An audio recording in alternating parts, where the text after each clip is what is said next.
আরে গিন্নি, তুমি কাঁদছো কেন? তোমার কান্নাতে আমাদের দুঃখ দূর হবে না।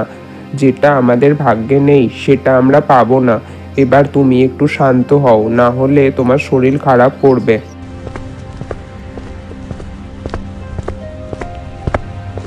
আরে বাড়িতে কেউ আছো? দেখো গিন্নি, বাইরে সাধু মহারাজ এসেছেন। এবার একটু চুপ করে যাও। বলুন বাবা, আমি আপনাকে কি সেবা করতে পারি? এই সব কথা পরে হবে, তুমি আগে বলো তোমার বাড়ি থেকে মহিলার কান্নার আওয়াজ কেন আসছিল? এখন সাধু বাবাকে কি করে বলবো? না না বাবা, আমাদের বাড়ি থেকে কোনো কান্নার আওয়াজ শোনা যায়নি। আপনার কোথাও ভুল হচ্ছে। বাছা, তুই যদি আমাকে মিথ্যা কথা বলিস আমি তাহলে তোকে অভিশাপ দেব। আমি স্পষ্ট শুনেছি তোর বাড়ি থেকে তোর বউয়ের কান্নার আওয়াজ আসছিল। বাবা, আপনি বাড়ির ভেতরে আসুন।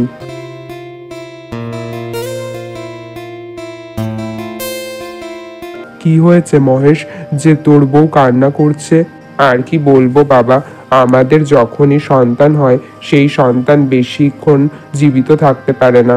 জন্ম নেওয়ার সাথে সাথেই তারা মারা যায়। এই জন্যেই আমার স্ত্রী সবসময় দুঃখ করে। আমি ওকে বোঝাই, তোমার কান্নাতে কি আর আমাদের ভাগ্য পরিবর্তন হবে? যেটা আমাদের ভাগ্যে নেই সেটা আমরা কি করে পাবো? শুধুমাত্র এই ব্যাপার? মহেশ, তুই তোর বউকে এখানে ডাক। মালতী, ও মালতী, তোমাকে সাধু বাবা ডাকছেন, একবার এদিকে এসো।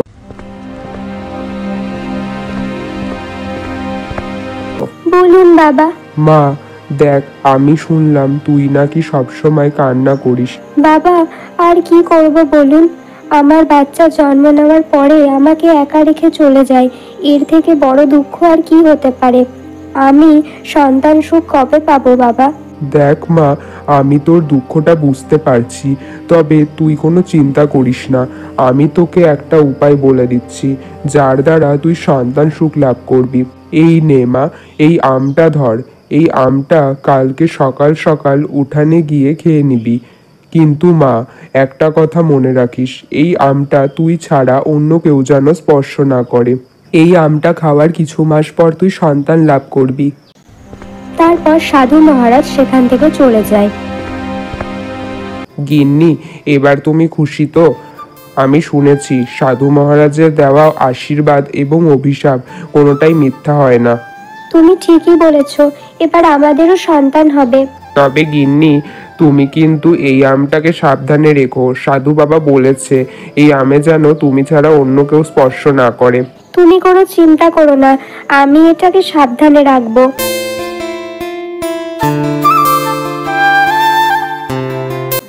মনে হয় আমি উনুনে দুধ বসিয়ে এসেছি। যাই গিয়ে একবার দেখে আসি। আমটাকে এখানেই রেখে দিই, এখানে তো আর কেউ আসবে না। মালতী সেই আমটাকে সেখানে রেখে চলে যায়। এরপর একটা বানর সেখানে আসে। সেই বানরটি সেই আমটাকে স্পর্শ করে চলে যায়। কিছুক্ষণ পর সেখানে মালতী আসে। সে আমটিকে খেয়ে নেয়। মালতী, তুমি কি আমটাকে খেয়ে নিয়েছো? হ্যাঁ, আমি আমটাকে খেয়ে নিয়েছি। ভালো করেছো, এবার আমরাও সন্তান লাভ করব। কিছু মাস পর। আমার তো বিশ্বাসই হচ্ছে না, এটা কি করে হতে পারে? মালতী একটা বানরকে কি করে জন্ম দিতে পারে? এবার কি হবে তোর? এইসব ভেবে তো আমার রাতে ঘুম আসে না। মা, তুমি এইসব কথা একদম ভেবো না। তুমি এইসব ভাবলে তুমি তাড়াতাড়ি বুড়ি হয়ে যাবে। বাবা, এটা কোনো হাসির সময় নয়, আর এটা হাসির কথা নয়। তোর সাথে এরকম কেন হলো জানি না। উপরওয়ালা বেছে বেছে আমার কপালে এরকম কেন লিখলো? মা, তুমি আবার কাঁদছো? তুমি যদি এভাবে কাঁদতে থাকো তাহলে আমি কিন্তু তোমার সাথে কথা বলবো না। তুই জন্মানোর কারণে তোর বাবা আমার সাথে ভালো করে কথা বলে না, এখন তুইও আমার সাথে কথা বলবি না? মা, তুমি আর কান্না করো না। এবার তুমি শান্ত হয়ে যাও। আর তুমি তো বলছিলে জল আনতে যাবে। হ্যাঁ, বাড়িতে জল নেই বাবা, জল আনতে তো যেতেই হবে। মা, তাহলে আমিও তোমার সাথে যাব। গিন্নি, আমি জঙ্গলে কাঠ কাটতে যাচ্ছি, আমার আসতে আজকে একটু দেরি হবে। মা, বাবা কোথায় যাচ্ছে? আরে এই বানর, তুই আমাকে বাবা বলে ডাকবি না, আমি তোর বাবা নই। কোনো বানর আমার ছেলে হতে পারে না। আরে এটা তুমি কি বলছো? কেউ নিজের ছেলের সাথে এভাবে কথা বলতে পারে? তুমি চুপ করো, এটা আমার ছেলে নয়। মা, বাবা এইভাবে কেন কথা বলছে? কিছু না বাবা, তুই যা নদীর পাড়ে, আমি যাচ্ছি। ঠিক আছে মা, তুমি কিন্তু তাড়াতাড়ি চলে এসো। গিন্নি, তুমি কি পাগল হয়ে গেছো? ও একটা বানর। দেখো, তুমি ঠিক করে কথা বলো। ও আমাদের ছেলে, ওকে আমি জন্ম দিয়েছি।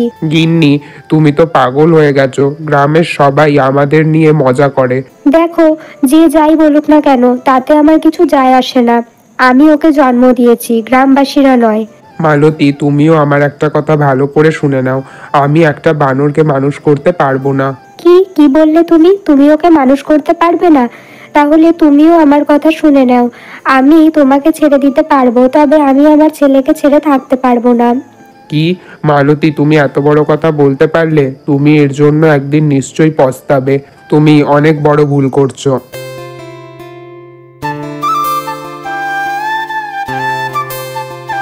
এতক্ষণ হয়ে গেল, মা এখনো আসলো না। আমি বাড়ি চলে যাই।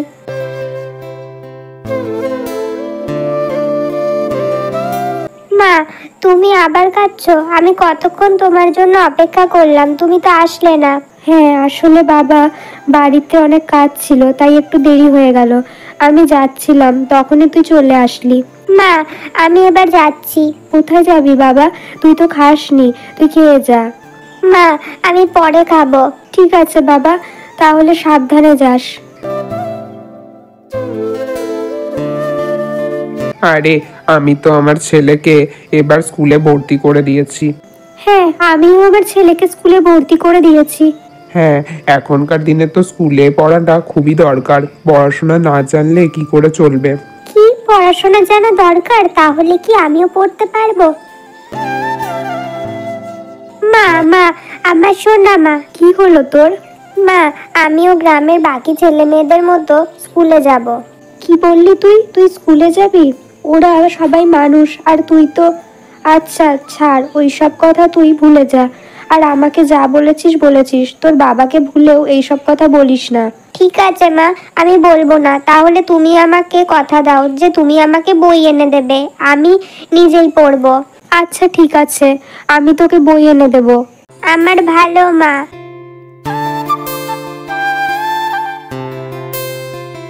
আজকে সময় থাকতে থাকতে অনেক কাঠ কাটা হয়ে গেছে, ভালোই হয়েছে। তবে এবার বাড়ি যেতে পারবো। হাতটাও ব্যথা করছে। না, তবে বাড়ি গিয়ে আর কি হবে? বাড়িতে তো ওই বানরটা রয়েছে। জানি না গিন্নি ওই বানরটার মধ্যে কি এমন দেখেছে, ওর প্রতি একটা আলাদাই মায়া তৈরি হয়েছে গিন্নির। ওই বানরটার জন্য গিন্নি আমাকেও ছাড়তে রাজি হয়ে গেছে। জানি না ওই সাধু মহারাজ কি যে আম দিল যে সেটা খেয়ে তো একটা সন্তান নয়, একটা সমস্যা জন্ম হয়েছে। তবে এই সমস্যার সমাধান আমাকেই খুঁজে বার করতে হবে। দেখো, আমি বলছিলাম আমাদের ওই সাধু মহারাজের সাথে একবার দেখা করা উচিত। গিন্নি, তুমি ওই সাধু মহারাজের কথা আর ভুলেও বলবে না। জানি না উনি কি এমন করলেন। ওনাকে বিশ্বাস করে আমি অনেক বড় ভুল করেছি। আমি আর ওনাকে বিশ্বাস করতে পারবো না। দেখো, আমাদের ছেলেকে উনি ঠিক করে দিতে পারেন। ও সবকিছুই মানুষের মতো, শুধু দেখতেই বানর। মালতী, তুমি ওই সাধুর কথা ভুলে যাও। আমি ওনাকে বিশ্বাস করতে পারবো না। একবার বিশ্বাস করে একটা সমস্যার জন্ম হয়েছে, জানি না আর একবার বিশ্বাস করলে আর কি নতুন জন্মাবে।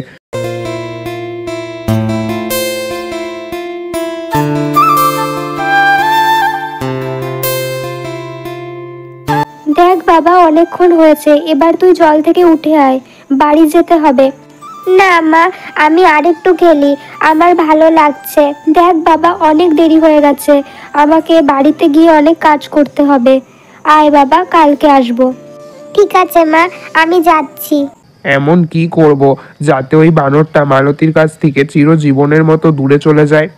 হ্যাঁ, একটা উপায় নিশ্চয়ই আছে। আজকেই আমি সেটা করব। এরপর তারা বাড়িতে চলে আসে।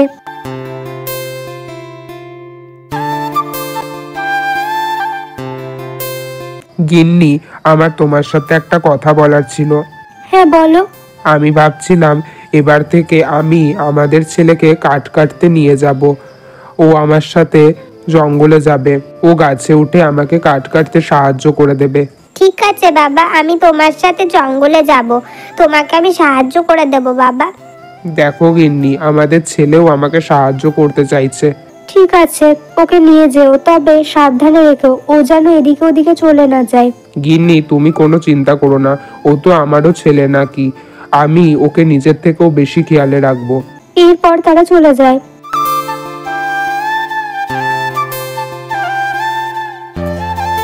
এরপর তারা অনেক কাঠ কাটে। আজকে তো আমরা অনেক কাঠ কেটেছি। হ্যাঁ বাবা, আমি অনেক কাঠ কেটেছি আজকে, কিন্তু বাবা আমার অনেক জল তেষ্টা পেয়েছে। বাবা তুই কোনো চিন্তা করিস না, একটু দূরেই এখানে একটা নদী আছে, আমরা ওখানে গিয়ে জল খাই, চল। খেয়ে নে বানর, এটাই তোর জীবনের শেষ জল খাওয়া, এরপর তুই আর কিছুই খেতে পারবি না। বাবা এটা কি করছো? বাঁচাও আমাকে বাবা, আমাকে ছেড়ে দাও। মা মা আমাকে বাঁচাও মা। মহেশ সেই বানরটাকে কাপড়ে বেঁধে জলে ফেলে দেয়। শেষ পর্যন্ত এই বানরটার কাছ থেকে মুক্তি পেলাম, আমার জীবনটা ও একেবারে শেষ করে দিয়েছিল। এত দেরি হয়ে গেল, জানি না ওরা এখনো কেন আসছে না, বড্ড চিন্তা হচ্ছে।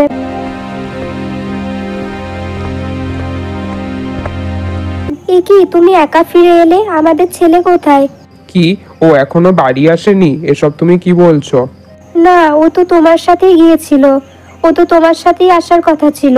হ্যাঁ, ও আমার সাথে গিয়েছিল ঠিকই, তবে ও কিছুটা পথ গিয়ে বলছিল যে ও আর যাবে না, তোমার কাছে আসবে, তাই জন্য আমি ওকে বাড়িতে চলে আসতে বলেছিলাম, তবে ও এখনো আসেনি। আমি তো অবাক হলাম।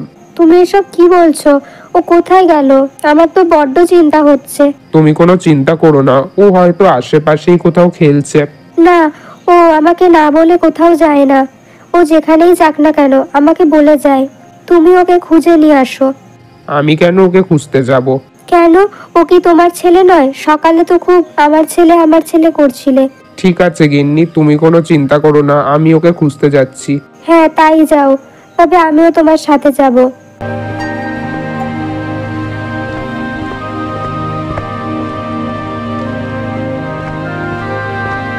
ঝুম্পা, তুই আমার ছেলেকে কোথাও দেখেছিস রে? হ্যাঁ, আমি তো তোমার বরের সাথে ওকে দেখলাম জঙ্গলের দিকে যেতে।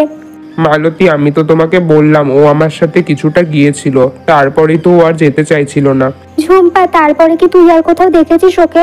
না, তারপরে তো আমি আর ওকে কোথাও দেখিনি গো। কেন, ও কোথায় গেছে? জানি না ও কোথায় গেল, বড্ড চিন্তা হচ্ছে আমার, কোথায় খুঁজবো এখন আমি ওকে।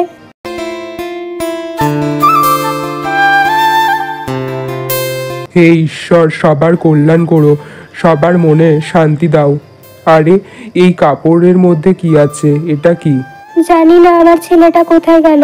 হে ঈশ্বর, ও যেখানেই থাকুক না কেন ওকে তুমি ভালো রেখো, আমার কাছে ওকে তুমি ফিরিয়ে দাও। গিন্নি, আমার মনে হয় ও এই গ্রামের বানরদের সাথে কোথাও চলে গেছে। না, ও এটা করতে পারে না, ও নিশ্চয়ই কোনো বিপদে পড়েছে, ও আমাকে না বলে কোথাও যাবে না, ও আবার আমার কাছে ফিরে আসবে। এরপর সাধু মহারাজ ওই কাপড়টা খুলে দেখে, ওই কাপড়ের মধ্যে বানরকে দেখে তিনি অবাক হয়ে যান। হে ঈশ্বর, এটা কোন পাপী মানুষের কাজ? এরকম অবলা জীবকে কাপড়ের মধ্যে ফেলে নদীতে ফেলে দিয়েছে।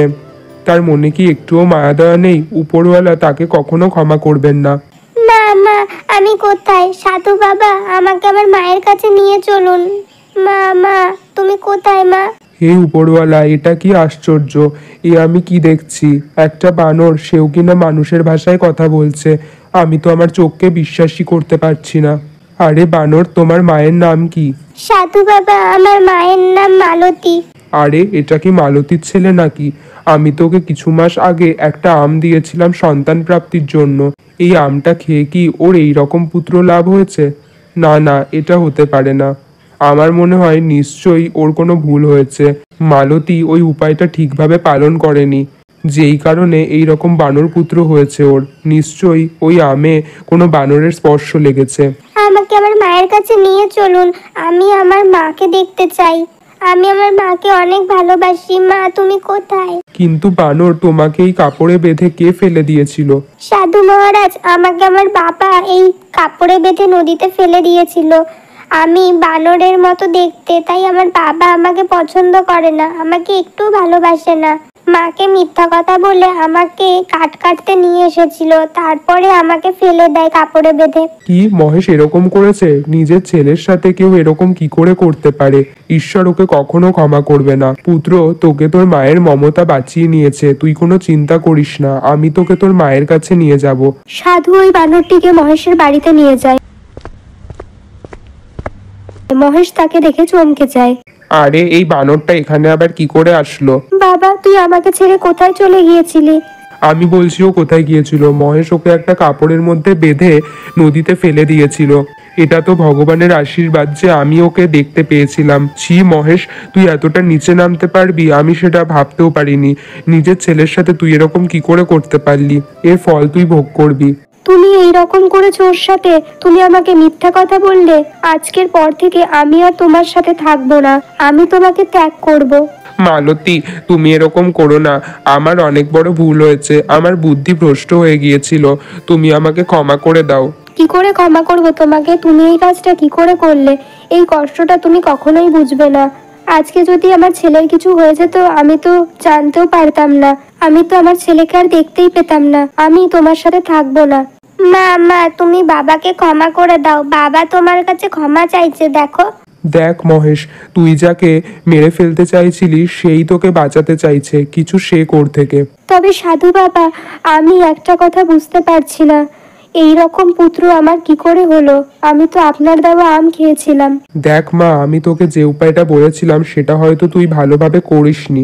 নিশ্চয়ই তাতে কোনো ভুল হয়েছে, হয়তো তাতে কোনো বানরের স্পর্শ লেগেছিল, সেই কারণে এরকম হয়েছে। হ্যাঁ বাবা, আমারও মনে হয় আমার কিছু একটা ভুল হয়েছে। হ্যাঁ, তবে তোরা একবার আমার আশ্রমে যেতে পারতিস। আমি ওনাকে বলেছিলাম, তবে উনি তো রাজি হয়নি। মা, তুই কোনো চিন্তা করিস না, ওর যখন 1 বছর বয়স হবে তারপর ও মানুষের রূপ ধারণ করবে। আপনি সত্যি বলছেন বাবা? ও আমাদের মতো হয়ে যাবে ওর 1 বছর হলে? তবে ও আমাদের মতো হোক কি না হোক, ও আমার পুত্র, আর সারা জীবন তাই থাকবে। আমার ভালোবাসায়, মমতায় কোনো কমতি আমি হতে দেব না। হ্যাঁ, একটা মাই পারে তার সন্তানকে আগলে রাখতে, আর মায়ের মমতাই তার সন্তানকে সব রকম বিপদের হাত থেকে রক্ষা করে।